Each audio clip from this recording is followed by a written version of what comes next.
अस्सलामुअलैकुम व्यूअर्स, हम स्टडी कर रहे हैं पार्टिसिपल के यूजेज के टॉपिक को और अभी इस सिलसिले में हम परफेक्ट पार्टिसिपल के यूज को समझने की कोशिश करेंगे।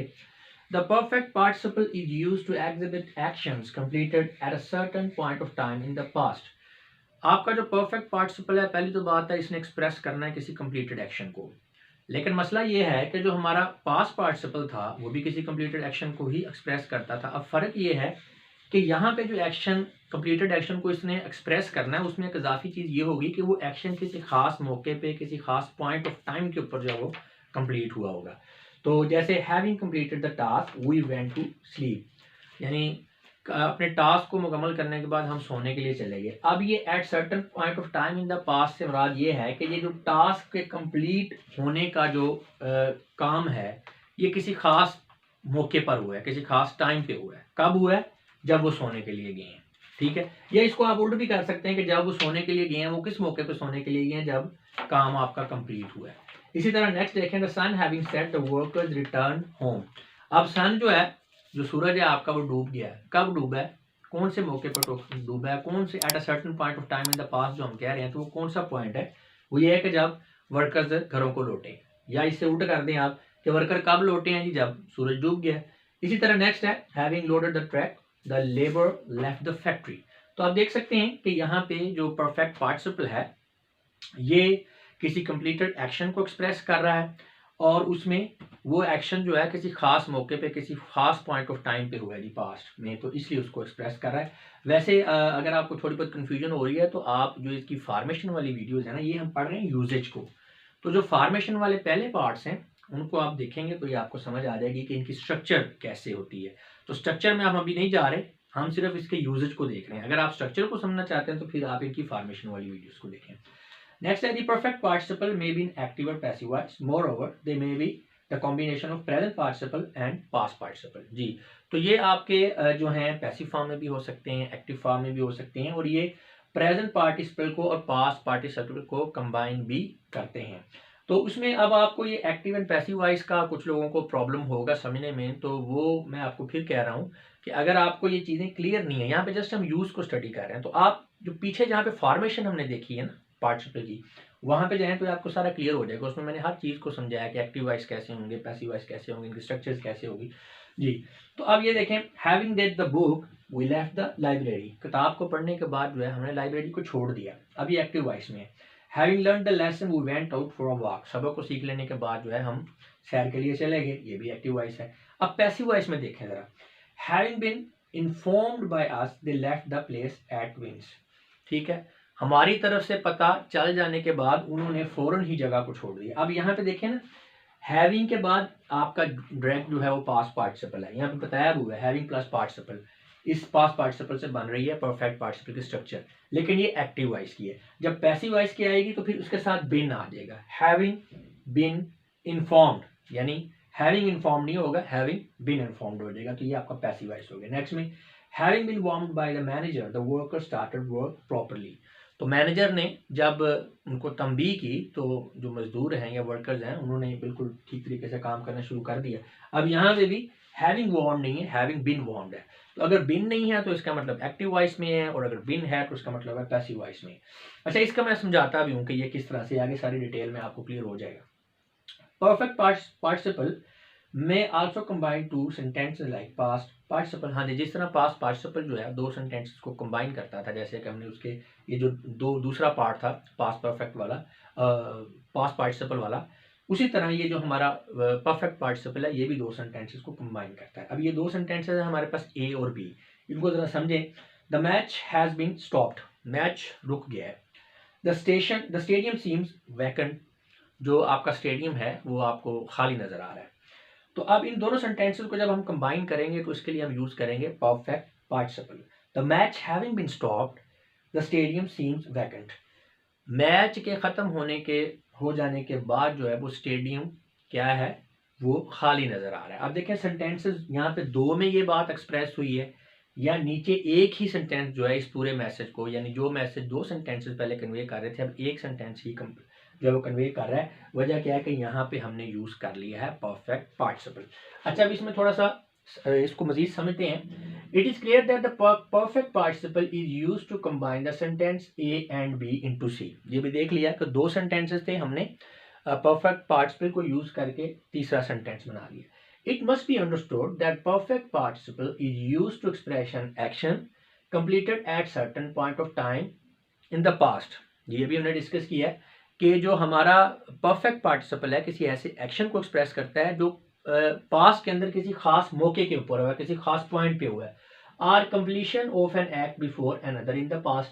हाँ जी, तो इसकी एक निशानी ये भी है कि ये पास्ट जो सॉरी आपका परफेक्ट पार्टिसिपल है, ये किसी ऐसे एक्शन को, कंप्लीटेड एक्शन को एक्सप्रेस करता है जो पास्ट के अंदर किसी खास मौके के ऊपर हुआ है. या इसकी दूसरी एक्सप्लेनेशन इस तरह से होगी कि ये पास्ट के अंदर किसी ऐसे एक्शन के जो है एक्सप्रेस करता है जो किसी दूसरे एक्शन के बाद कंप्लीट हुआ है.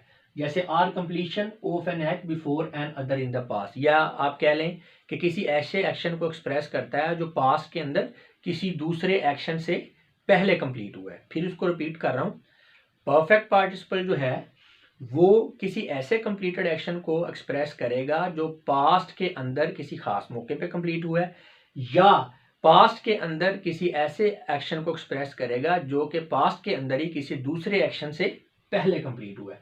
So if something happens in the past after the completion of some other thing, the thing which occurs first or the thing which causes another thing to happen is always expressed in perfect participle. हाँ जी, ये बात समझने वाली है कि past में जो चीज जो है, दो एक्शन है ना, एक एक्शन हुआ और एक उसके बाद हुआ, तो जो एक्शन पहले कंप्लीट हुआ है दूसरे एक्शन की निस्बत, उसे हम कहेंगे, उसे लिखेंगे हम परफेक्ट पार्टिसिपल में. या इसको हम ऐसे भी कह सकते हैं कि वो वाला एक्शन जो वजह बना है किसी दूसरे एक्शन की पास्ट के अंदर, उसे हम परफेक्ट पार्टिसिपल के अंदर लिखेंगे. In the above example the sentence A is in the present perfect tense and sentence B is in the present indefinite tense. अब यहाँ पे देखें, the match has been stop, ये प्रेजेंट परफेक्ट है. The stadium seems vacant, ये present indefinite tense है यहाँ पे. ठीक है, तो but when they are combined to make a sense that the stadium appears vacant after the end of the match, then we have to express the first part of the sentence, यानी sentence से into perfect participle. यानी ये देखें ना, ये बात को, इसको मैं थोड़ा कंक्लूड करना चाहूँगा, सम अप करूँगा. देखें, दो सेंटेंसेस हैं. आपने पास्ट में एक्टिविटी हुई है. अब एक्टिविटी इस तरह से हुई है कि एक एक्शन पहले कंप्लीट हुआ है, उसके बाद दूसरा एक्शन कंप्लीट हुआ, या आप कह लें जो पहला एक्शन कंप्लीट हुआ है वो दूसरे एक्शन के होने की वजह बने. अब ऐसी सूरत हाल में जब हमने ऐसे दो सेंटेंसेस को, जो दो एक्शंस को एक्सप्रेस कर रहे हैं, हमने जोड़ना है, तो वो वाला एक्शन जो पास्ट में दूसरे एक्शन से पहले हुआ है उसे हमने जो है परफेक्ट पार्टिसिपल में लिखना है. या आप ऐसे कह लें कि पास्ट के अंदर दो आपके एक्शन है, तो वो वाला एक्शन जो दूसरे एक्शन की वजह बना है, रीजन बना है, यानी दूसरा एक्शन पहले एक्शन की वजह से हुआ है, तो उसे भी हम परफेक्ट पार्टिसिपल में लिखेंगे. बात एक ही है. जैसे कि आप यहाँ देखें, the match has been stop, ये आपका कौन सा है, ये आपका प्रेजेंट परफेक्ट टेंस है. द स्टेडियम सीम्स वैकेंट, ये आपका प्रेजेंट डेफिनेट टेंस है. अब जब हमने इनको जोड़ना है तो जरा गौर करें, मैच पहले स्टॉप हुआ है, मैच पहले रुका है, और स्टेडियम बाद में खाली नजर आ रहा है. डेफिनेटली मैच खत्म होने से पहले तो स्टेडियम नजर नहीं आ सकता.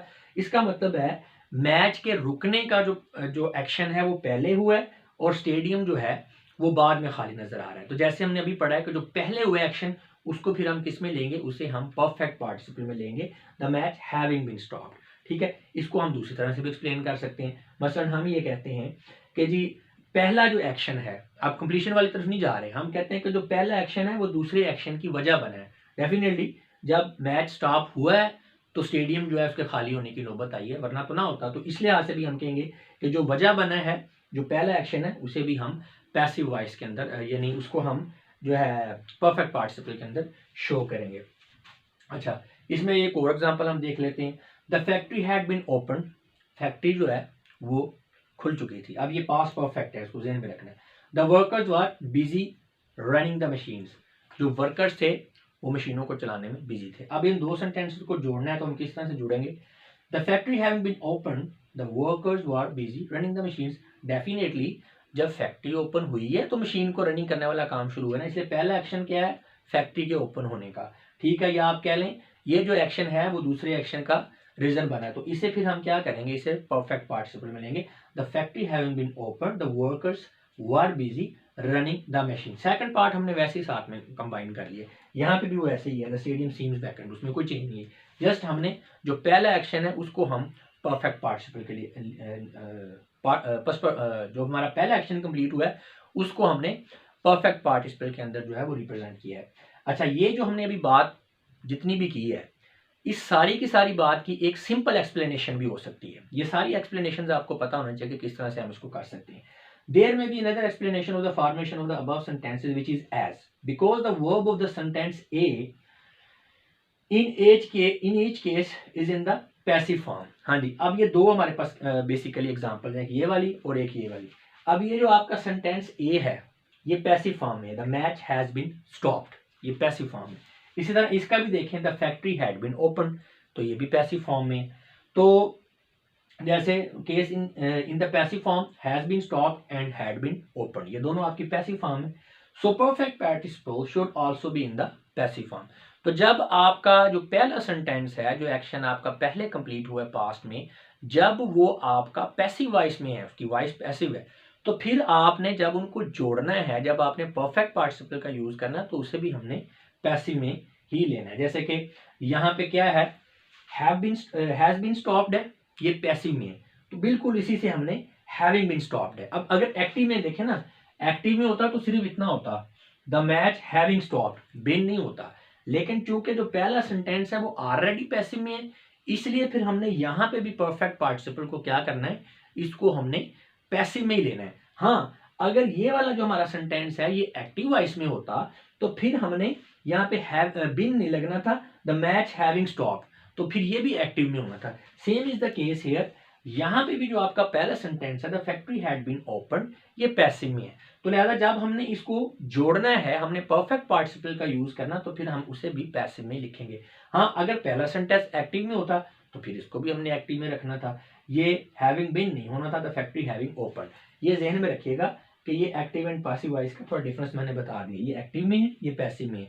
अगर आपको अभी भी लेक्चर को समझने में परेशानी हो रही है, डेफिनेटली थोड़ा सा कंफ्यूजन है, मैं भी बोलते हुए थोड़ा सा आज डगमगा रहा हूँ, तो उसमें ये है कि ये जो इसके फॉर्मेशन वाले जो है ना टॉपिक्स लेक्चर्स जो हैं ये पार्टिसिपल के, वो जब आप देखेंगे तो फिर आपको प्रॉब्लम नहीं होगा। अगर आपने वो नहीं देखे हुए तो डायरेक्ट इसको समझने की कोशिश कर रहे हैं तो फिर आपको प्रॉब्लम हो सकता है। तो क्योंकि स्टेप बाय स्टेप चलना होता है, अगर आपको इनकी फॉर्मेशन का नहीं पता तो आप इनकी ये नेक्स्ट जो चीज़ें हैं इनको कभी भी नहीं समझ सकेंगे। सो यहाँ पे आप देख सकते हैं, इसको फिर मैं रिपीट कर रहा हूँ, there may be another explanation of the formation of the above sentences which is as, because the verb of the sentence in each case is in the passive form, yani has been stopped and had been stopped, so perfect participle should also be in the passive form, I यानी कि having been stopped और having been opened respectively। तो viewers, इस video के बाद अभी ये जो यूजेज वाला जो हमारा टॉपिक है ना, द पार्टिसिपल का जो यूजेज है वो कंप्लीट हो गया है। इसमें यूजेज में हमने प्रेजेंट पार्टिसिपल को देखा, पास्ट पार्टिसिपल को देखा और परफेक्ट पार्टिसिपल कंप्लीट हो गया। नेक्स्ट अभी ये टॉपिक चल रहा है, उसमें हमने इनकी करेक्शन ऑफ एरर वाली एक्सरसाइजेज को भी करना है। इसके अलावा जो क्या उसे कहते हैं प्रैक्टिस एक्सरसाइजेज हैं वो भी करनी है, तो वो भी काफ़ी इसका काम रहता है, क्योंकि जब तक आप एक्सरसाइजेज नहीं करेंगे आपको नहीं समझ आएगी कि आपको ये टॉपिक अच्छी तरह से क्लियर हुआ या नहीं हुआ। जो करेक्शन ऑफ एरर वाली एक्सरसाइजेज हैं जब वो आप करते हैं तो बहुत सारी चीज़ें आपकी उसके दौरान क्लियर होती हैं। उसके बाद फिर प्रैक्टिस एक्सरसाइजेज हैं जो सेल्फ टेस्ट हैं आपके, तो उसमें आपको समझ आ जाती है कि किस हद तक आपको टॉपिक की समझ आ गई है।